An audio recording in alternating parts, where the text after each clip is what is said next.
Hi, welcome to AGN Media's Green White Checkered. I'm your host, Kerry Vornado. With me, as always, in studio are my colleagues Jacob Mayer, Terrence Hunley.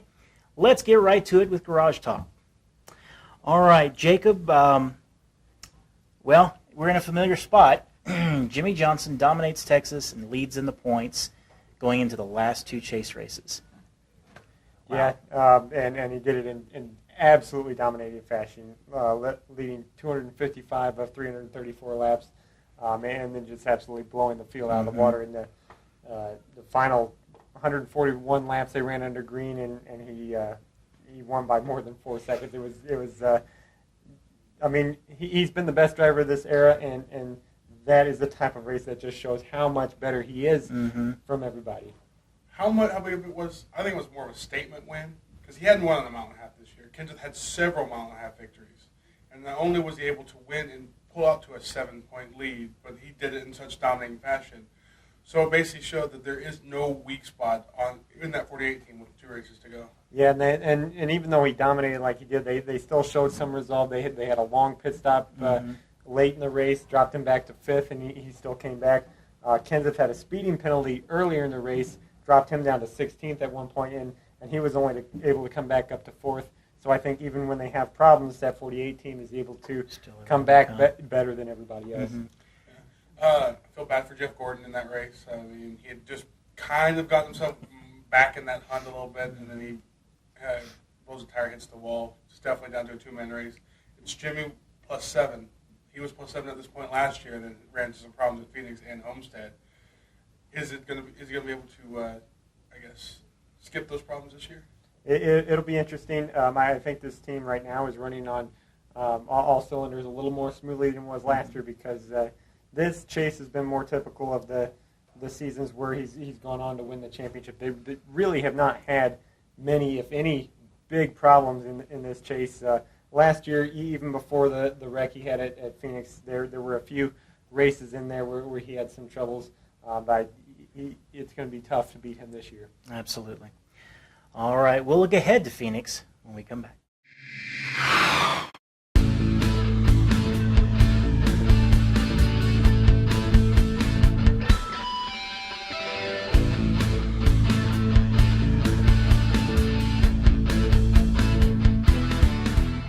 Welcome back. It's time for Pace Laps, brought to you by Route 66 Motor Speedway.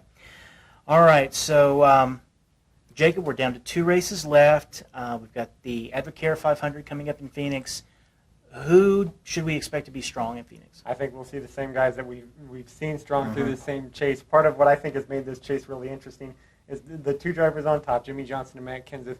They've been good each and every week by and large, and this has come on a bunch of different racetracks. I know we talk about all the time, we've got half the races are mile and a half, but Jimmy Johnson only won this past week at a mile and a half. He hadn't won there on that type of track in more than a year. Matt Kenseth won at Chicago, has not won at that type of track again. But they've both been strong at several different types of tracks. We saw it at Martinsville. They both ran well. Then Texas, different track. And now Phoenix, we go to a mile and a half, kind of a flat track. I think they're both going to be good there again. I agree. At one point in the race at Texas, you look up at the top 10, it's all chasers, and they're in the chase for a reason. They're all good. They're very consistent. It's who can just stay out of trouble and make it happen. Jimmy was unable to last year, but this year is going to be one of those years. I think after what happened last year, they're going to be trying harder than ever to make sure that they just persist and be able to get the next championship. But I don't think Matt Kenseth is going to make it easy. I think this week Kenseth is going to get a win and kind of pull back up within 3 or 4 points and to make it a really exciting race. But yeah, I think Kenseth will get done in Phoenix. That would make the chase going into Homestead most interesting. Absolutely. I think they will both run well, but I still think there is going to be one guy come back and beat him. Kyle Busch was really strong this last week. Hit the wall early, still came back and was running second for a good portion of it. He's good on these flat tracks where it does take some more driver skill as they maneuver through those flat corners. I think Kyle Busch wins this week. Outstanding. Well, whatever happens, it's heating up, folks. All right. We'll come back to a special local guest right after this.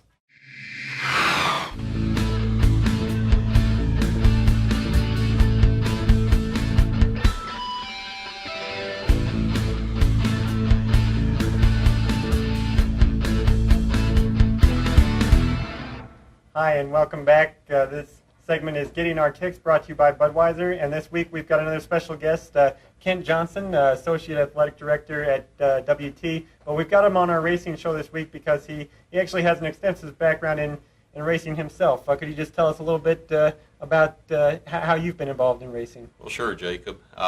Like, I guess, a lot of fans, I was just a race fan growing up in the 60s. My family, originally from central Indiana, which is a hotbed of open wheel, and I grew up knowing that racing, specifically the Indy 500, was pretty special in that one Sunday a year, I didn't have to go to church. We would stay home and turn on the radio. This is before the 500 was broadcast on TV.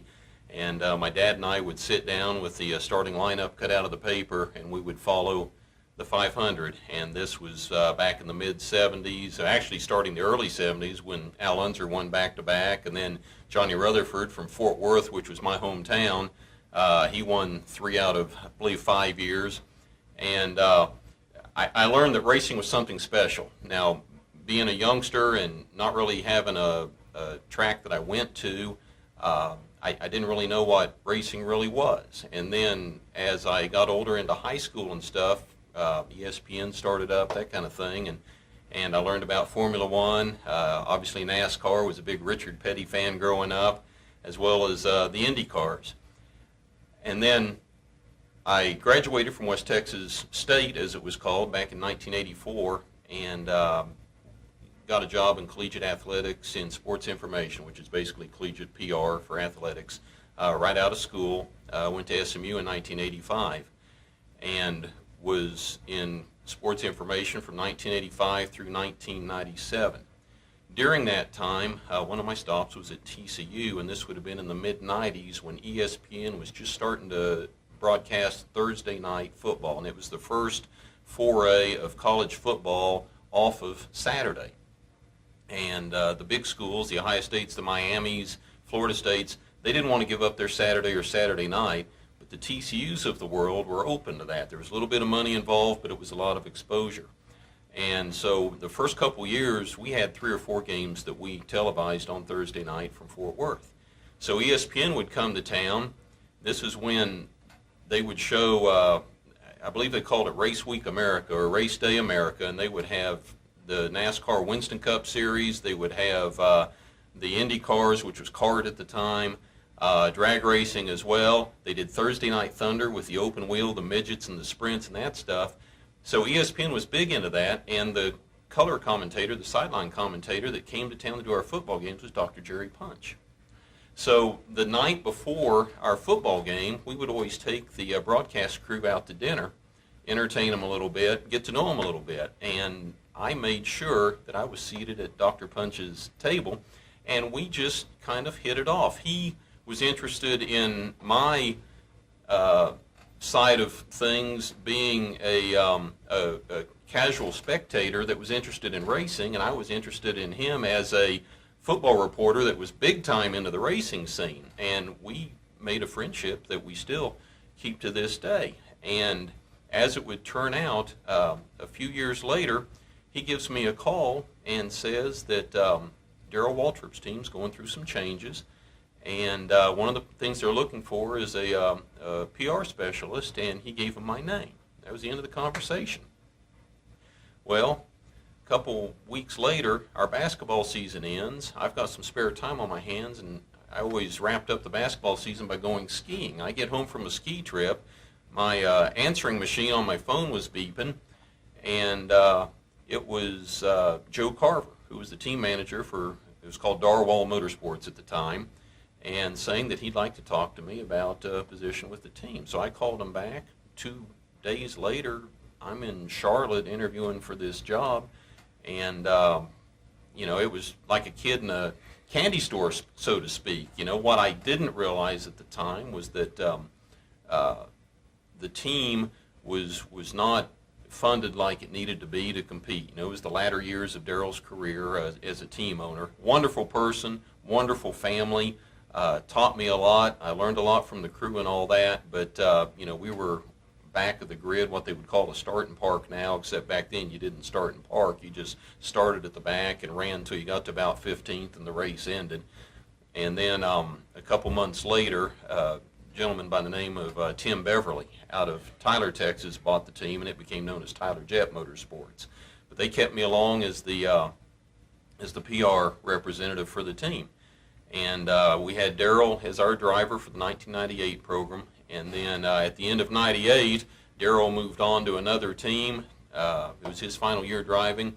And we had a short track specialist out of Wisconsin by the name of Rich Bickle, who was really good in the Craftsman Truck Series, but we signed him to a Winston Cup deal, Sprint Cup, what it is now. And he was our driver in 1999.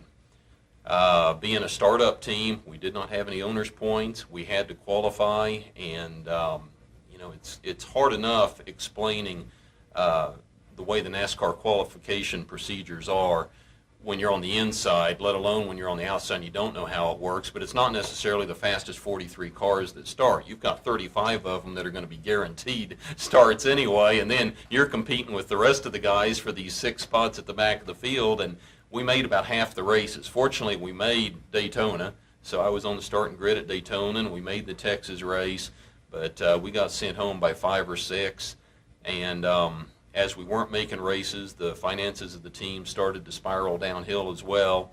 They started to let guys go from the shop. They started to let guys go from the front office, to where at one point it was the lady writing the checks and me up front doing everything from PR to trying to replace welding machines that had broken, that kind of stuff. Our crew chief, a guy named Phil Hammer, he was a good, smart crew chief. He's with the Hendrick organization now, but he'd come up front and he'd say, Kent, such and such is broken. Can you see what you can do? Well, I knew we didn't have any money.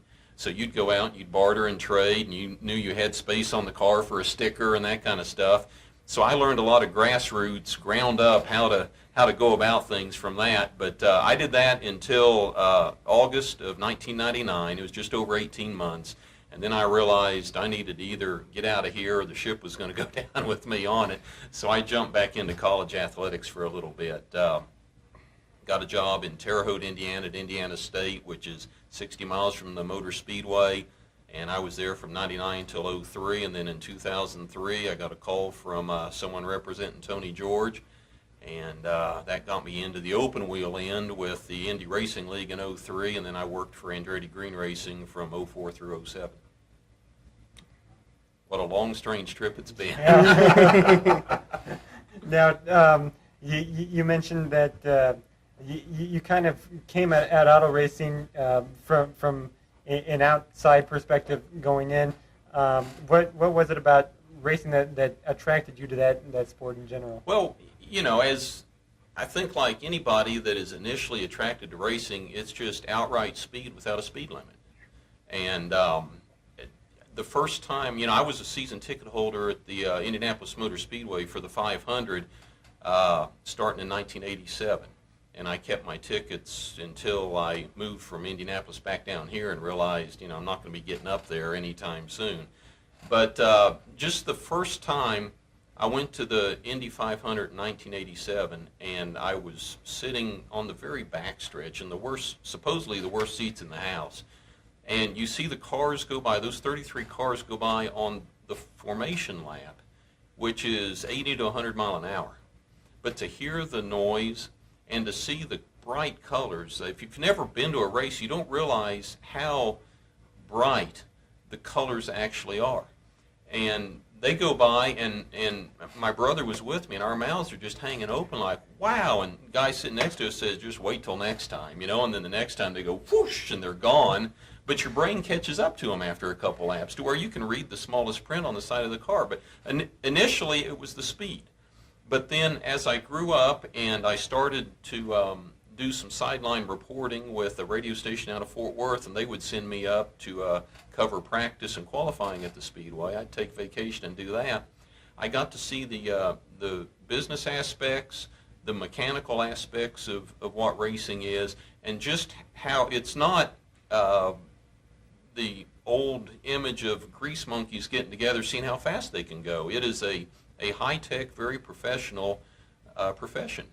And it is a sport, but it is an incredibly high-risk, expensive business. And I think that's the side that really caught me and made me want to be involved in it. And you actually have a unique perspective from the fact that you've been on pit road for both of the, I guess, the two biggest races. Whenever you go the 500 in Daytona and then the Indianapolis 500, I guess what are the differences between the two from a working it standpoint? Well, if you're talking about being on a crew, the difference is that Indy cars are more precise. The tolerances of the cars, the way they're made, the engines are just a more precision tool. NASCAR is more grassroots, even though this day and age they're still very high tech, but they don't have the telemetries and all that Indy cars have. As far as the over-the-wall stuff, an Indy car will change tires, take on their load of ethanol, and be out of there in 8 seconds. Whereas NASCAR is limited by two things. One is the fact that they are actually physically dumping 2 cans of fuel into the car, and the second one is you've got the 8 lug nuts around the wheel that you're having to get like this instead of one center lug. So the Indy cars across the board are just faster in all aspects. And overall, is there one moment or a couple of moments that really stand out in your memory that when you look back, you're like, man, that was really a lot of fun? Well, yeah. The first one was going to Daytona in 1998 with the new team and knowing we had to first qualify for the qualifying race and then race our way into the field, and we did that. And I remember one of the crewmen next to me kept saying, KJ, do you feel like a racer yet? Do you feel like a racer? Well, I was still, kind of had my head in the clouds, just the fact that I was in Daytona for 2.5 weeks qualifying for the Daytona 500, and here's Richard Petty in this pit box, and there's Cale Yarborough, and guys that I grew up just idolizing.